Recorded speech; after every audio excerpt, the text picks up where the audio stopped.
Experiment करने वाले हैं आपका जो फ्री फॉल होता है आपका इंडिपेंडेंट ऑफ मास होता है। ठीक है, ये हमारा एक पेपर है और एक हमारी बॉल है, इसको हम ड्रॉप करेंगे सेम हाइट से।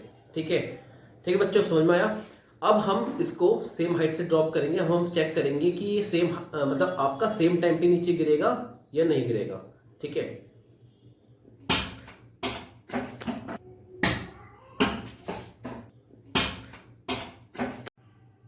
जैसा कि आपने अभी एक्सपेरिमेंट में देखा होगा कि ये बॉल आपकी पहले नीचे गिर गई थी और आपका पेपर लेट में नीचे गिरा है। ठीक है, जो उसका टाइम था रीच होने का ग्राउंड पे वो आपका डिफरेंट था। ठीक है बच्चों, बट अगर ये किस वजह से होता है आपका, ठीक है, ये किस वजह से हुआ आपका, अगर आप रैंडमली किसी से पूछोगे, जैसे आपके माइंड में भी ये आ रहा होगा कि ये किस वजह से हुआ है, ये हुआ है आपका। अगर आपसे पूछा जाएगा तो आप बताओगे इसका कि ये आपका जो पेपर है वो क्या है, आपका कम है, मतलब आपका लेस, इसका क्या है, आपका वेट है। ठीक है, मास इसका कम है, ठीक है, हल्का है, और आपकी बॉल जो है भारी है, तो इस वजह से बॉल जल्दी गिरी है और पेपर आपका लेट टाइम पे गिरा है। बट ऐसा नहीं होता है, बट जो हमारी साइंस है वो कुछ और बताती है। ठीक है बच्चों, तो अब हम करेंगे इस पेपर को, सेम पेपर को हम क्रम्बल करके, इसको क्रम्बल करेंगे और हम फिर दोबारा चेक करेंगे। अभी भी इसका मास क्या है, आपका सेम है। ठीक है, इस पेपर का जो मास है सेम है। जो पहले जो हुआ था वो डिफरेंटली इसलिए गिरा था क्योंकि जो उसका आपका एरिया था वो एज कंपेयर टू मास ज्यादा था। ठीक है, एरिया जो हमने सरफेस एरिया जो था उसका ज्यादा था। अब क्यों ज्यादा होने के कारण जो एयर रेजिस्टेंस उस पर लगा वो ज्यादा लगा। ठीक है बच्चों, समझ में आया। तो अब हम इसको क्रम्बल करेंगे। हमने इसमें क्या करा है, एयर रेजिस्टेंस कम कर दिया है। ठीक है, अब हम इसको दोबारा चेक करेंगे। ठीक है बच्चों,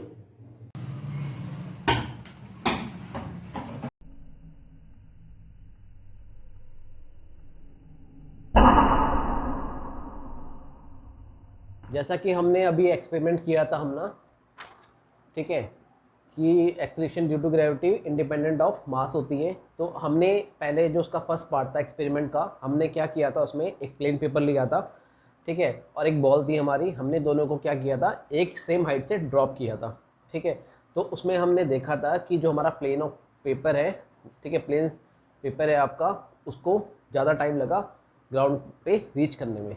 ठीक है, वो क्यों लगा, वो क्योंकि जो आपका जो एयर रेजिस्टेंस होता है प्लेन पेपर में वो आपका ज़्यादा था। ठीक है, जैसा कि ये प्लेन पेपर है आपका, ठीक है, तो इसके बीच में जो एयर आ रही है वो ज़्यादा है। ठीक है, इस वजह से इसको ज़्यादा टाइम लगा आपका पेपर का। ठीक है, जो हमारा फर्स्ट पार्ट था एक्सपेरिमेंट का। अब हमने जो सेकंड पार्ट किया था एक्सपेरिमेंट में, इस प्लेन ऑफ पेपर को हमने क्या किया था, क्रम्बल कर दिया था। क्रम्बल क्यों किया था, क्रम्बल इसलिए किया था जो एयर रेजिस्टेंस था, ठीक है, जो एयर रेजिस्टेंस था वो क्या हो जाएगा, आपका कम हो जाएगा। ठीक है, अब फिर हमने उसको क्या किया था, दोनों को सेम हाइट से ड्रॉप किया था। तो हमने क्या देखा था कि दोनों आपका सेम हाइट पे ड्रॉप करने से वो आपका जो ग्राउंड पे दोनों बॉल सेम टाइम पे पहुंची थी। ठीक है, जो दोनों बॉल्स थी क्रम्बल करने के बाद, जो हमारा प्लेन ऑफ पेपर था हमने उसको क्रम्बल किया था, मतलब ठीक है, तो हमने उसका एयर रेजिस्टेंस कम कर दिया। अब हमने इसको चेक करा तो वो दोनों आपका सेम टाइम पे नीचे पहुंची थी। ठीक है, जैसा कि हमने एक्सपेरिमेंट में देखा था। तो इससे हमें क्या पता चलता है कि जो हमारा फर्स्ट पार्ट था एक्सपेरिमेंट का, उसमें पेपर को टाइम क्यों लगा, ड्यू टू एयर रेजिस्टेंस। ठीक है, क्योंकि हम जो फर्स्ट पार्ट और सेकंड पार्ट में जो पेपर का जो मास था वो दोनों सेम था। ठीक है, बट तो आपने देखा होगा फर्स्ट पार्ट में उसको टाइम लगा। टाइम इसलिए लगा क्योंकि जो एयर रेजिस्टेंस उसमें ज़्यादा लग रहा था आपका, किसमें, प्लेन पेपर पे।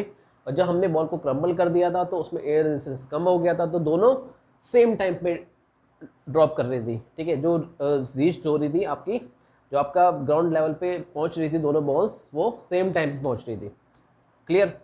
तो ये था हमारा एक्सपेरिमेंट के थ्रू हमने समझा था कि जो हमारा एक्सीलरेशन ड्यू टू ग्रेविटी होता है वो क्या इंडिपेंडेंट ऑफ मास होता है।